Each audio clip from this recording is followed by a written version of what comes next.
Om Swastiastu. Assalamualaikum warahmatullahi wabarakatuh. Salam sejahtera bagi kita semua. Salam Namo Buddhaya.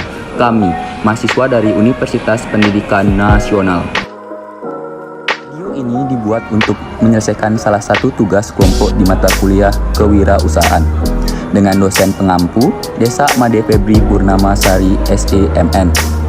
Kami, kelompok 4 yang beranggotakan 8 orang, masing-masing bekerjasama dalam menyelesaikan tugas video ini.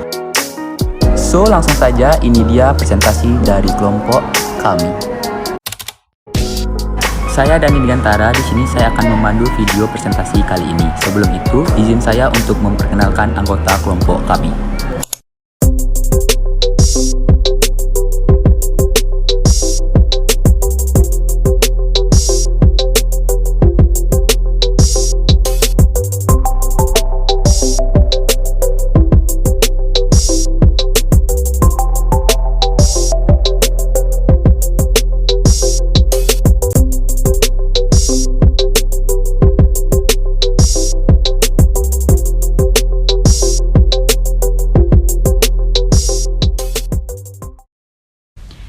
STP atau Segmentation Targeting Positioning adalah salah satu pendekatan atau model yang digunakan untuk mengembangkan pesan dan strategi pemasaran yang sesuai pada segmentasi target audiens tertentu. Kita bahas yang pertama, yaitu segmenting. Apple Inc. mengetahui kebutuhan yang diperlukan segmentasi market dan mereka yang beroperasi pada segmentasi market berbeda. Segmentasi market perusahaan Apple Inc. berupa demographical, geographical, behavioral, dan psychographic segmentation. Demographic segmentation yang Apple terapkan sangatlah sukses karena perusahaannya mengembangkan produk-produknya berdasarkan siklus hidup, usia, dan kebutuhan setiap customer-nya. Sebagai contohnya, PC atau Mac dengan banyak games tentunya akan lebih diminati oleh anak muda, sedangkan PC atau Mac dengan software dan fitur terbaru akan lebih diminati oleh kalangan profesional. Geographical segments yang dibangun perusahaan ini yaitu dengan membuat Apple dikenal oleh seluruh dunia. Apple sudah memiliki retail stores di 45 negara dari total 50 negara bagian di Amerika Serikat. Perusahaan ini juga memiliki official store di lebih dari 18 negara. Selain itu, produk Apple juga mempunyai retail stores online yang dapat diakses siapapun, kapanpun, dan dimanapun customer berada. Perusahaan juga menjual produknya melalui pihak ketiga, contohnya melalui website, iTunes, App Store, dan masih banyak online store lainnya. Dengan begitu, perusahaan dapat memperluas marketnya dan menjangkau customer lebih banyak. Selanjutnya ada behavioral segments, yaitu segmentasi berdasarkan perilaku customer. Tingkah laku yang dimaksud meliputi penggunaan produk, sikap, pengetahuan terhadap produk, dan respon atau tanggapan.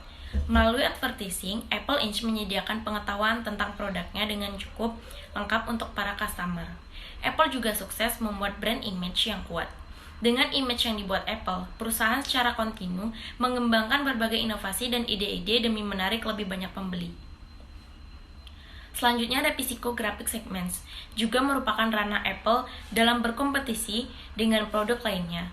Bisa dikatakan sukses karena pada segmen ini Apple mengembangkan produk-produknya berdasarkan lifestyle mayoritas customer-nya. Sebagai contoh, Apple dengan iPhone 11 Pro-nya memiliki varian warna yang membawa kesan luxury dan tegas. Yang kedua ada targeting. Apple menggunakan targeting product specialization, yaitu mereka menemukan target pasar untuk produk mereka dan fokus pada penjualan di pasar itu daripada ke masyarakat luas. Mereka mencari pembeli yang cenderung menginginkan fitur produk dan menargetkan upaya pemasaran mereka langsung kepada mereka. Targeting yang digunakan Apple antara lain adalah semua konsumen yang berjenis kelamin laki-laki dan perempuan, konsumen yang berusia 19-35 tahun, yaitu mulai dari remaja sampai orang dewasa. Selanjutnya yang ketiga ada positioning. Apple memposisikan produknya sebagai produk eksklusif dan berbeda dibandingkan dengan produk pesaing lainnya. Karena hal itu, Apple memberikan kesan bahwa produknya untuk kalangan atas. Ada beberapa strategi positioning, yaitu yang pertama dari segi harga. Harga Apple diposisikan sebagai produk yang premium karena pada umumnya memiliki harga lebih tinggi daripada kompetitor lainnya. Yang kedua dari segi produk. Produk Apple hanya ingin menjual produk yang terbaik di kelasnya. Tidak ada kompromi dalam kualitas atau kinerja apapun. Yang ketiga, tempat. Tempat dalam era internet melalui penjualan online, Apple sangat berani melawan arus dengan mendirikan gerai retail eksklusif. Apple sangat selektif dalam memilih mitra retail dengan membuat tuntutan besar pada bagaimana produk Apple harus ditempatkan. Yang keempat, ada promosi. Apple memberikan promosi yang lebih sedikit dibandingkan dengan kompetitor lainnya.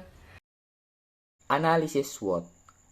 Analisis SWOT itu terdiri dari yang pertama ada strength artinya kekuatan, weakness artinya kelemahan, opportunity artinya peluang, dan threats yang artinya ancaman. Yang pertama, strength atau kekuatan. Dalam analisis SWOT Apple, yang pertama itu produknya itu inovatif. Salah satu kekuatan utama Apple selama bertahun-tahun adalah jajaran produknya yang inovatif. Apple telah mendirikan produk yang hit sehingga itulah menjadi kekuatan utama dari Apple. Awalnya datang dari MacBook, lalu iPod, iPhone, iPad, iWatch, dan singkatnya Apple telah mencakup hampir semua yang diinginkan oleh individu. Yang kedua ada posisi kepemimpinan. Apple adalah perusahaan teknologi termuka di dunia dalam pendapatan yang dihasilkan. Itu juga merupakan produsen ponsel terpintar terbesar kedua.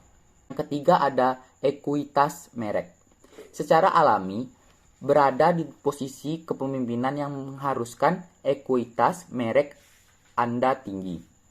Merek Apple adalah merek bernilai nomor 1 di antara semua perusahaan di dunia pada tahun 2016. Nilai merek pada tahun 2015 diperkirakan sebesar 118,9 miliar dolar.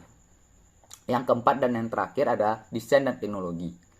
Bagian terbaik dari Apple dan alasan ekuitas mereka yang fantastisnya adalah desain serta teknologi yang digunakan. Apple selalu ramah, tamah, dan elegan dalam desain produknya. Dan pada saat yang sama, di bawah desain yang indah ini terdapat mesin yang didukung untuk memberikan forma yang terbaik. Semua ini berjalan di macOS, yang merupakan perangkat lunak dari yang lainnya yang terkenal dengan sangat efisien. Yang kelima ada distribusi. Analisis SWOT Apple memberitahu kita bahwa Apple memiliki 470 toko sendiri di 17 negara.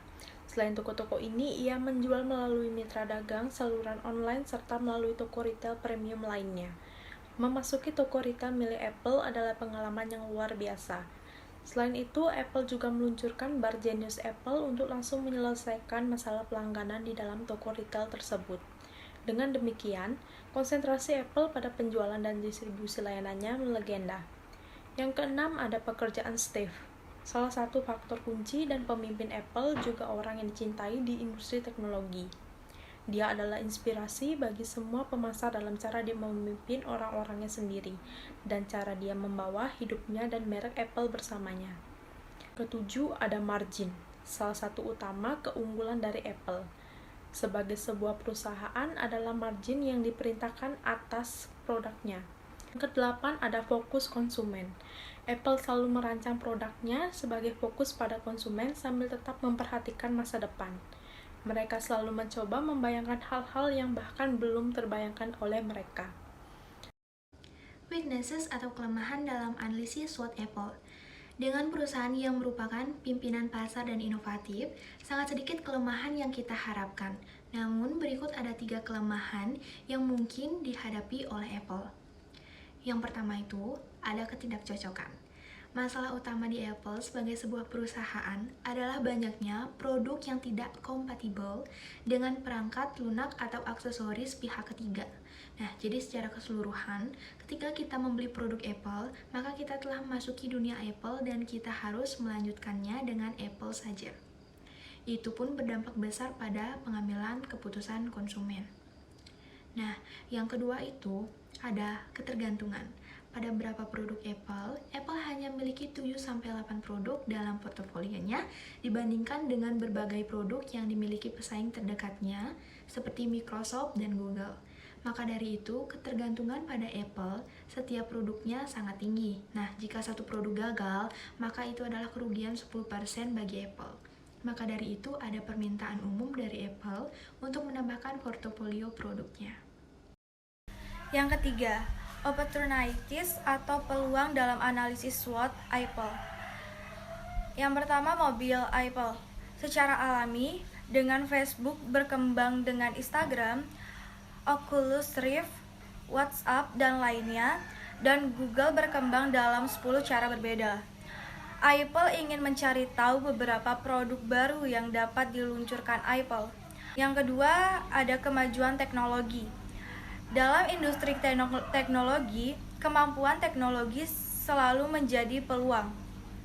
Dan satu, merek kami harapkan dapat memanfaatkan teknologi dengan sebaik-baiknya adalah Apple. Berikutnya, pasar yang berkembang. Apple adalah perusahaan yang berkembang di pasar yang sedang berkembang. Yang tidak kalah penting bagi perusahaan adalah meningkatkan PDB negara berkembang, sehingga meningkatkan konsumsi merek premium seperti Apple. Berikutnya, iWatch dan Apple TV. Dua produk yang dapat meningkatkan kehadiran lebih jauh adalah iWatch dan Apple TV. Yang keduanya ditunjukkan untuk masa depan ketika kehadiran digital meningkat. Apple Watch sudah memiliki 50% pangsa pasar jam tangan pintar di Australia. Yang keempat ada threats atau ancaman dalam analisis SWOT Apple. Menjadi perusahaan nomor 1 di dunia tidaklah mudah dan pastinya akan mengalami berbagai persaingan dengan merek lain. Berikut beberapa persaingan yang dialami oleh brand Apple. Yang pertama ada penetrasi pasar di smartphone. Android lebih banyak menguasai pasar, yaitu sebesar 47,5% dari total pangsa pasar yang ada. Sedangkan iPhone hanya 42% dari total pangsa pasar. Menduduki posisi kedua, tentu Apple harus siap untuk kompetisi smartphone. Yang kedua ada persaingan laptop. MacBook merupakan salah satu laptop dengan kualitas yang terbaik yang beredar di pasaran, namun mempunyai harga yang relatif mahal. Dan pada saat ini, banyak jenis laptop dengan harga yang menengah namun memiliki kualitas yang sangat bagus. Dan yang terakhir yaitu smartphone menggantikan iPod. Pada tahun 2014, iPod mengalami penurunan penjualan yaitu sebesar 52% dalam penjualan di tahun 2013. iPod sendiri merupakan produk yang dikeluarkan oleh Apple yang didesain untuk mendengarkan musik. Namun pada zaman ini, iPod dianggap sudah tidak fungsional karena orang-orang sekarang bisa mendengarkan musik melalui smartphone yang lebih praktis.